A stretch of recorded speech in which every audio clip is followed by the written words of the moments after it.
निवडून देण्याचा निर्धार करण्याच्या निमित्ताने या ठिकाणी उपस्थित झालेला आहे. खरं पाहायला गेलं तर ही काळभैरवनाथाची नगरी, त्या देवाचा ज्याला आशीर्वाद मिळाला त्याला त्याच्या आयुष्यामध्ये कधी काही कमी पडलं नाही आणि आयुष्यात कधी काही कमी पडणारही नाही असा खऱ्या अर्थाने जागृत असणार हे देवस्थान. आणि त्या प्रांगणामध्ये आज या ठिकाणी ही सभा होत असताना आपण सर्वजण या ठिकाणी उपस्थित झालेला. जिल्हा परिषदची निवडणूक म्हणलं का छोट्या मोठ्या अनेक गोष्टींची चर्चा या निमित्ताने होत असते. जिल्हा परिषद पंचायत समितीची निवडणूक का महत्वाची आहे तर आपल्या गावातील छोटे मोठे रस्ते असतील, आरोग्याच्या सुविधा असतील, स्मशानभूमीच्या सुविधा असतील, ग्रामपंचायतच्या संदर्भातली कामं असतील किंवा वैयक्तिक लाभाच्या योजना असतील, प्राथमिक शाळा असतील, ही सगळी कामं जिल्हा परिषदच्या माध्यमातून होत असतात. एक साधं उदाहरण जर द्यायचं म्हणलं तर आज आपल्या गावात असलेली प्राथमिक शाळेची इमारत संतोष शेठ गोरांच्या नेतृत्वाखाली सगळ्यांनी त्या ठिकाणी पुढाकार घेतला. बंटीदादा असतील, अरुणा काकी असतील, हे दोघं जिल्हा परिषदमध्ये शिक्षण समितीवर काम करत होते. एक सुंदर इमारत उभी राहिली. सकाळी मताच्या शेठनी सांगितलं आरोग्य केंद्राचा पाठपुरावा त्यांनी केला. एक चांगलं आरोग्य केंद्र आज गावामध्ये उदाहरण या ठिकाणी उभं राहिलं. अशी अनेक कामे या ठिकाणी मी सांगू शकतो, परंतु वेळ कमी आहे, एवढं सगळं सांगणं शक्य नाही. परंतु एवढंच सांगतो, बोरवाडीपासून वायाळ मळ्यापर्यंत आणि खाली 15 बिघ्यापर्यंत प्रत्येक मळ्यामध्ये तुम्ही जो विश्वास राष्ट्रवादी काँग्रेस पक्षावर टाकला होता त्या विश्वासात पात्र राहून काकी असेल, संतोष शेट्टी असेल यांनी अतिशय चांगल्या पद्धतीने काम करण्याचा प्रयत्न केला आणि हाच वारसा पुढे घेऊन जाण्यासाठी आता आपण काका आणि निलेशराव यांना निवडून देण्यासाठी या ठिकाणी सज्ज झालेलो आहोत. खऱ्या अर्थाने अवसरी खुर्द गाव म्हणलं का नामदार दिलीपरावजी वळसे पाटील साहेबांचं आवडतं गाव. दत्तक गाव योजना चालू झाली होती आभार, आणि मग आता 103 गावांमधलं दत्तक गाव कुठलं घ्यायचं साहेबांनी सगळ्या यादीवर नजर फिरवली आणि कोणाशी काही चर्चा नाही केली. डायरेक्ट अवसरी खुर्द नावापुढं टिक केली आणि अवसरी खुर्द गाव या ठिकाणी दत्तक गाव झालं आणि त्या माध्यमातून अनेक कामं या गावामध्ये वळसे पाटील साहेबांनी केली. कुठलाही शुभारंभ करायचा असो, वळसे पाटील साहेबांच्या मनामध्ये पहिलं गाव येत असेल तर ते अवसरी खुर्द.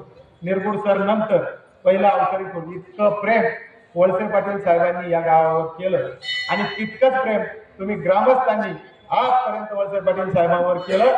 या गावातून कधी वळसे पाटील साहेबांनी केलेल्या आव्हानाला तुम्ही प्रतिसाद दिला नाही असं झालं नाही. सातत्याने वळसे पाटील साहेबांचा विचार तुम्ही जपण्याचं काम केलं आणि खऱ्या अर्थाने राष्ट्रवादी काँग्रेस पक्षाचा बालेकिल्ला म्हणून अवसरी खुर्द गावाची ओळख या संपूर्ण तालुक्यामध्ये झाली, जिल्ह्यामध्ये झाली. अशा या गावामध्ये आज या ठिकाणी ही सभा संपन्न होती. इंजिनिअरिंग कॉलेज सारखा एक मोठा प्रकल्प या गावामध्ये झाला, आरोग्य केंद्र झाली, पाण्याच्या अनेक सुविधा या निमित्ताने या गावामध्ये निर्माण झाल्या आणि खऱ्या अर्थाने हे गाव सुजलाम सुफलाम झालं आणि एक विकसित गाव म्हणून या गावाची ओळख या निमित्ताने निर्माण झाली. आज आता आपल्याला काकांना मतदान करायचंय, निलेशरावांना मतदान करायचंय. का करायचंय मतदान? काकांसारखा आजपर्यंत वळसे पाटील साहेबांचा सगळ्यात निष्ठावान कार्यकर्ता या ठिकाणी आज निवडणूक लढवतोय आणि याचा आपल्या सगळ्यांना अभिमान आहे. उच्च शिक्षित आहे, त्या काळामध्ये वकिली केली आहे, सर्वसामान्य परिस्थितीमधून आले, पुण्याला शिकले, गावावरून भाकरी जायची, एसटीने जायची, अशा परिस्थितीमध्ये शिक्षण पूर्ण केलं, स्वतःचा व्यवसाय उभा केला आणि हे सगळं करत असताना आपण ज्या परिसरातून आलोय त्या भागासाठी आपण काम केलं पाहिजे म्हणून विद्यार्थी दशेपासून आजपर्यंत सातत्याने वळसे पाटील साहेबांचा विचार, आढळराव पाटील दादांचा विचार जपण्याचं काम काकांनी केलं. असा एक अतिशय सर्वगुण संपन्न आणि खऱ्या अर्थाने शून्यातून विश्व निर्माण केलेला उमेदवार काकांच्या रूपाने या ठिकाणी दादांनी आणि साहेबांनी आपल्याला दिलेला आहे. दुसरे आपले पंचायत समितीचे उमेदवार निलेशराव टेमकर, या गावचं त्यांनी उपसरपंच पद भूषवलं. बैलगाडा मालक आहेत, फार होणारी आहेत, कधी कधी जास्त बोलून गडबड करतात, परंतु मोकळ्या मनाचा माणूस आहे आणि गेल्या अनेक वर्षापासून या ठिकाणी राष्ट्रवादी काँग्रेस पक्षाबरोबर काम करत आलेला आहे आणि खऱ्या अर्थाने काम करत असताना सातत्याने धावपळ राहिलेली आहे, धडपड राहिलेली आहे का मला आमच्या परिसरासाठी, आमच्या गावासाठी, आमच्या गावातील सगळ्या वस्त्यांसाठी काहीतरी काम करायचंय. असा आपल्या गावातील एक तरुण सहकारी पंचायत समितीची निवडणूक या निमित्ताने लढवत आहे. यांच्या विरोधात आघाडी आहे, सगळे एकत्र आले, मशाले आले, धनुष्यबाणे आलाय. एकनाथ शिंदे उद्धव ठाकरेंचं कसं जमत नाही पण इथं जमलंय. का जमलंय बरं? त्याला साथ देत आहे ज्यांनी पवार साहेबांचा वारसा सांगितला, पवार साहेबांच्या नावाने निवडणूक लढवली, पवार साहेबांच्या नावाने मतं मागितली, ते साथ देत आहे.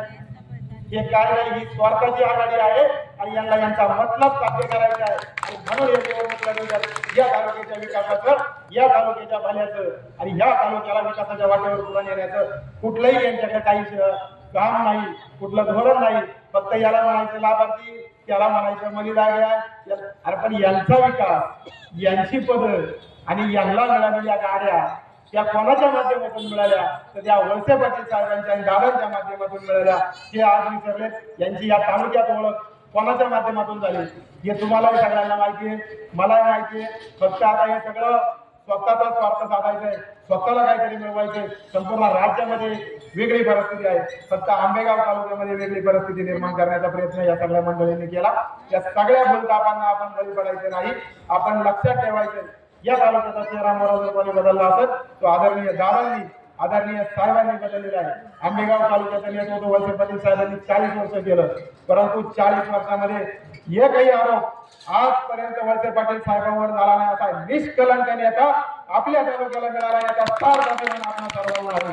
दादांनी नेतृत्व केलं, 15 वर्ष संसद गाजवली, केंद्रामध्ये काम केलं आणि खऱ्या अर्थाने आपल्या समाजाला, आपल्या तालुक्याला न्याय देण्याचं काम केलं. आता तुम्हाला खासदार दिसतात का, भेटतात का? फक्त युट्यूब आणि संसदेतलं भाषण याच्या व्यतिरिक्त ते दिसती नाही. अशी माणसं गोरगरिबांच्या सुखदुःखात कधी येत नाही, कधी गोरगरिबांसाठी मदतीला येत नाही. अशा माणसांच्या पाठीमागे जाऊन आपलं कुठलंही भलं होणार नाही. आपल्याला आपल्या तालुक्याचं हित जाऊ असणारी, आपल्या पाठीमागे भक्कमपणे उभी राहणारी आणि सामान्य कार्यकर्त्याला साध्या खुर्चीवर म्हणजे भांडी घातलेल्या कार्यकर्त्याला उठून खुर्चीवर बसून एका एका पदावर बसवणारे जे नेतृत्व ते वळसे पाटील साहेबांचे, नारायणराव दादांचे, आपल्याला त्यांनाच भक्कमपणे साथ द्यायची ही गोष्ट आपण सर्वांनी या निमित्ताने लक्षात ठेवली पाहिजे. झेडपीची सत्ता, जिल्हा परिषदची सत्ता, पंचायत समितीची सत्ता मी तुम्हाला जाहीरपणे सांगतो आणि 100% खात्रीने सांगतो,